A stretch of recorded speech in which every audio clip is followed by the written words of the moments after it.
John Gibson of The Big Story. My word is, you're watching Fox and Friends, and 10 years ago, liberal lawyer Ron Kind was elected to Congress, and he's done almost nothing in the Congress since. And that's a good thing, because just about everything he's tried to do has been wrong. Ron Kind voted to take the words "under God" out of the Pledge of Allegiance. He voted to strip the 10 Commandments from our public buildings.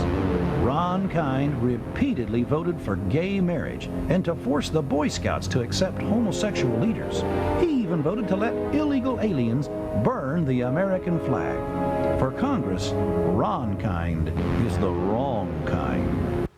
Wow, that's how nasty it gets out there during the campaign trail, and that was one of many political ads surfacing on the internet in anticipation of the midterm elections. But will ads like this one posted on MySpace and YouTube inspire viewers to go to the polls? Well, Regina Lewis is a consumer advisor with AOL, and she joins us now from D.C. Regina, good to see you this morning.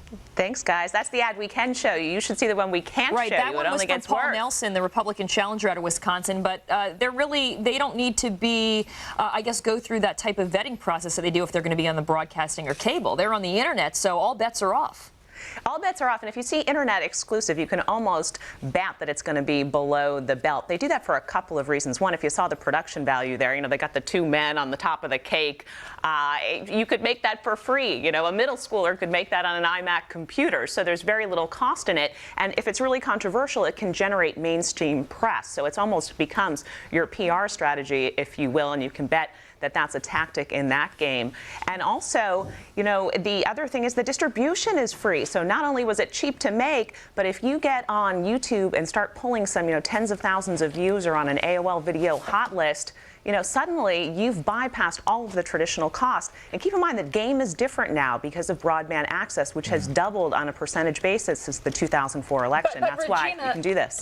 Isn't YouTube a double-edged sword? And I'm talking about the video that we're seeing on the right of the screen right now, because Senator George Allen found out it was his undoing. I mean, you can use YouTube to your advantage, or it can be the end of you in some ways. Yeah, because you lose control. So this George Allen example is interesting. Someone was there with a really simple video camera, easy to do, from the other campaign. You make one slip up, you are minutes away from having that exposed real time. Celebrities, by the way, live this every day. They will tell you that the TMZ gossip celebrity sites are killing them. One false move. You know, it used to be more forgiving. There's nothing forgiving about the internet.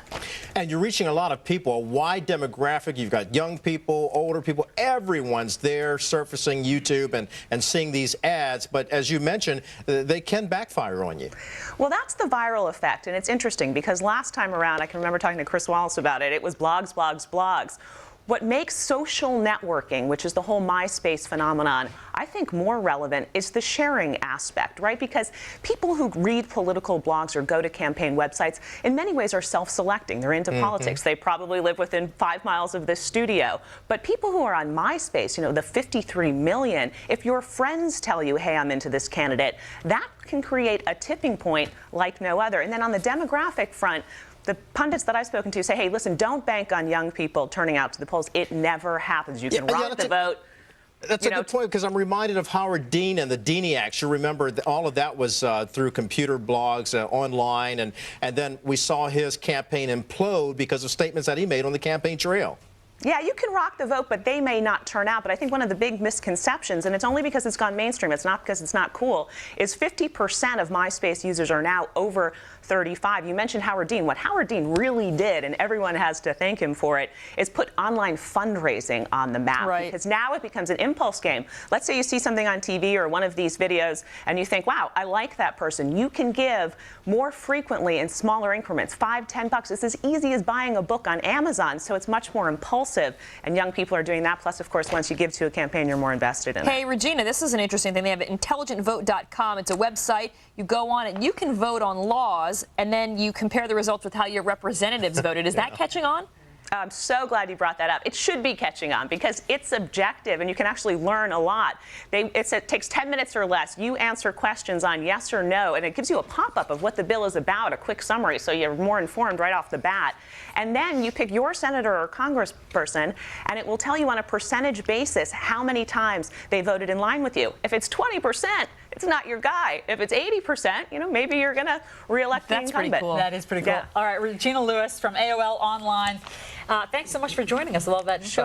All right, Okay. coming up, we are